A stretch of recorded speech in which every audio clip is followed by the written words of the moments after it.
Utilisé à parts égales de la racine de guimauve, de l'écorce de crampe, des feuilles de lobélie, de l'écorce de racine de baie de bar. Bonjour à tous, bienvenue sur la plateforme internationale de traduction et de santé. Je m'appelle Julia. En juillet, nous nous penchons sur une maladie qui touche le côlon. La rectocolite hémorragique. Qu'est-ce que la rectocolite hémorragique? La rectocolite hémorragique est une maladie inflammatoire idiopathique du côlon qui se manifeste par une friabilité diffuse et des érosions superficielles de la paroi colique, associées à des saignements. C'est la forme la plus courante de maladie inflammatoire chronique de l'intestin dans le monde. Elle se caractérise par une inflammation limitée à la muqueuse et à la sous-muqueuse du côlon. Généralement, la maladie débute dans le rectum et s'étend proximalement de manière continue. Aux États-Unis, cette maladie représente 250 000 de consultations médicales chaque année, et les coûts médicaux directement liés à la maladie sont estimés à plus de 4 milliards de dollars par an. La rectocolite hémorragique est incurable et constitue une affection chronique qui a des répercussions importantes sur la santé physique et mentale. Si vous effectuez des recherches en ligne, vous trouverez des résultats similaires. Mais nous sommes la plateforme internationale de traduction et de santé. Nous avons donc approfondi un peu plus. Quel est votre niveau de connaissance sur le type d'aliments que vous consommez? L'alimentation peut-elle jouer un rôle essentiel dans cette maladie? Oui, c'est vrai. Il est nécessaire de modifier son alimentation pour lutter contre la maladie. Décomposons cela plus en détail, pour que vous compreniez mon point de vue. Lorsque vous mangez, l'acide gastrique décompose les aliments et les transvase dans l'estomac. Ces derniers et l'acide gastrique se dirigent ensuite vers le côlon, contribuant ainsi au développement d'ulcères, principalement d'ulcères gastro-duodénaux. L'acide gastrique, normalement utilisé pour digérer les aliments, peut éroder la muqueuse protectrice de l'estomac et de l'intestin grêle, entraînant la formation de plaies ouvertes appelées ulcères. La colite est une inflammation d'une ou plusieurs parties du côlon, principalement au niveau des muqueuses. C'est un problème très courant, et peut-être le plus fréquent de tous les troubles intestinaux. Il semble que ce soit un précurseur de nombreuses autres maladies, comme la rectocolite hémorragique, qui peut survenir. Le sponsor du jour est Fat Burn Active. Atteignez vos objectifs de perte de poids naturellement avec Fat Burn Active, désormais disponible sur la boutique internationale Translation Health. Spécialement formulé pour ceux qui aspirent à un mode de vie plus sain et plus actif, ce complément alimentaire premium contient 11 ingrédients naturels synergiques qui agissent ensemble pour stimuler votre métabolisme et améliorer votre potentiel de combustion des graisses. Que vous soyez en pleine forme ou que vous cherchiez simplement à mieux contrôler votre poids, Fat Burn Active accélère la réduction des tissus adipeux, boostit votre énergie et réduit la fatigue, tout en favorisant votre santé globale.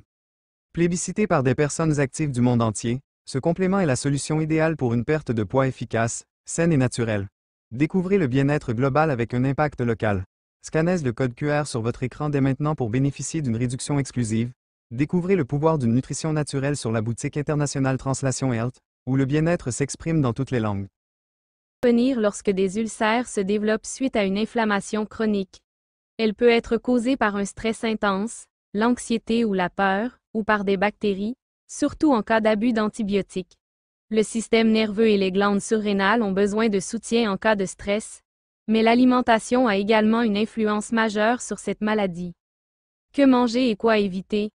Ne consommez pas de café, d'alcool, de thé, de lait ou de fromage. Évitez les épices cuites. Privilégiez les épices crues et les herbes aromatiques comme le thym et la marjolaine. Évitez les aliments fibreux à ce stade. Privilégiez les purées de fruits, toujours cuire avec les noyaux, les pépins et la peau, puis égoutter, les purées de légumes, les soupes et les aliments généralement cuits à la vapeur ou au four. Continuez jusqu'à ce que l'inflammation disparaisse. 6 petits repas par jour sont souvent plus faciles à digérer que 3 gros repas. Consommez beaucoup d'ail et laissez-le agir sur la puréfaction intestinale. Quelles plantes les herboristes utilisent-ils pour la rectocolite hémorragique? Utilisez à parts égales de la racine de guimauve, de l'écorce de crampe, des feuilles de lobélie, de l'écorce de racine de baie de bardane, de la racine d'igname sauvage et des fleurs de trèfle rouge pour apaiser et détendre les spasmes et réduire l'inflammation. Buvez de la tisane de feuilles de reine des prés en cas de diarrhée et pour équilibrer les taux d'acide chlorhydrique et de pepsine. La tisane de racine de réglisse chinoise soulagerait la constipation.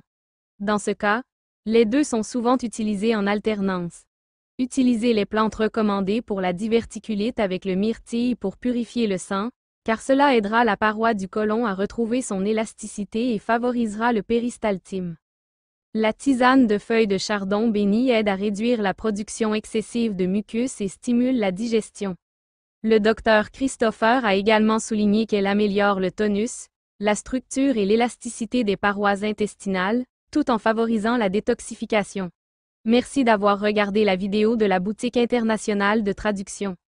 À bientôt pour la prochaine traduction. Au revoir. Prochainement, voici le court-métrage YouTube. Boire ces plantes nettoiera et guérira la paroi du côlon. Dans d'autres vidéos, nous avons expliqué comment détoxifier votre foie en suivant un régime détox à base de jus de fruits. Le processus est similaire ici.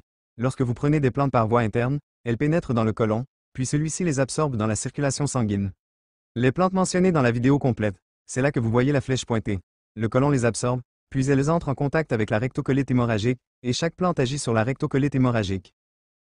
Il y a plus d'1 an, mon fils Dominique a reçu un diagnostic de rectocolite hémorragique.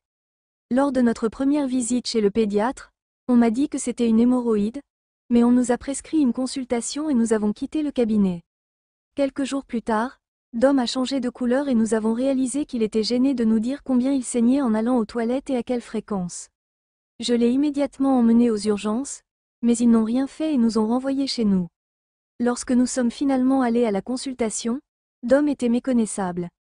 Il avait l'air mourant et j'étais terrifiée, car la médecine occidentale était la seule solution que je connaissais pour traiter les maladies et ils échouaient avec Dominique. Lors du rendez-vous, ils l'ont admis immédiatement et nous sommes restés à l'hôpital pendant plus d'1 mois.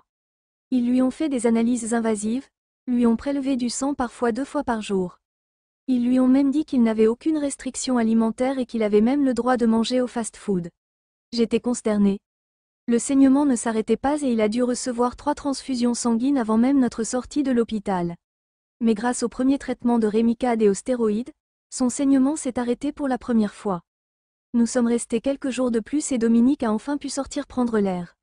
Une fois sorti, l'hôpital nous a annoncé que c'était un problème qu'il allait combattre toute sa vie. Et qu'il serait également sous traitement à vie. Les médicaments l'ont maintenu malade pendant 3 mois. Chaque semaine, nous devions aller chez Coins pour des transfusions sanguines et des analyses. Ensuite, il lui administrait d'autres médicaments par voie intraveineuse. Le médicament n'a pas fonctionné. Il a également fait tomber ses cheveux et a mis ses reins en difficulté. Lors du dernier rendez-vous chez le médecin de l'Ouest où je l'ai emmené, ils ont annoncé qu'il était temps de l'opérer et de lui retirer une partie du côlon. Tom Fusco, acupuncteur et herboriste agréé pour lequel je travaille, est venu à domicile pour examiner Dom. Il lui a pris le pouls, examiné sa langue, lui a posé quelques questions et a élaboré une recette à base de fleurs, d'écorces et d'autres plantes. J'ai arrêté la médecine occidentale et je n'ai donné à Dom que des plantes. À partir de ce jour, il a commencé à guérir et est maintenant complètement guéri. Le pouvoir des plantes est réel.